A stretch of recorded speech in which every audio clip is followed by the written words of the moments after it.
What are people following on social media today? Groundhog Day, after Punxsutawney Phil forecasts 6 more weeks of winter. We could have told him so. Hello, I'm Kate Haake, and this is the 406. Here's what's happening across Montana today. So far, the city of Missoula has paid lawyers $1.78 million in its quest to condemn Mountain Water Company. To make the payments, the city has set up a separate fund, and it's running a deficit. The city expects to incur a total of $2.4 million in its own costs through the end of the condemnation case's upcoming trial. On top of that, it will need to pay the legal bills of Mountain Water and its parent companies. Human trafficking laws in Montana would be revised under proposed legislation to crack down on problem lawmakers say is not only in the Bakken oil boom area, but also all over the state.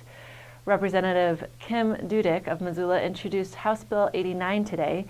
She says the comprehensive measure aims to stop human trafficking, which she called modern-day slavery. Wildlife advocates say an endangered dinosaur-like fish is at risk of being eliminated entirely from key habitat in 2 rivers in Montana and North Dakota because of dams that disrupt spawning.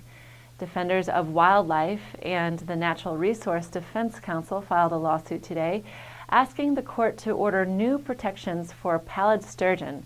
The group say Fort Peck Dam on the Missouri River and Intake Diversion Dam on the Yellowstone River prevent sturgeon from successfully breeding.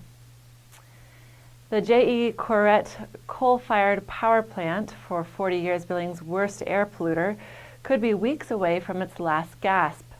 By mid-April, the final chunks of Wyoming coal will drop into Corrette's furnace, and the 46-year-old power plant will stop pulsing its 154 megawatts into the western power grid.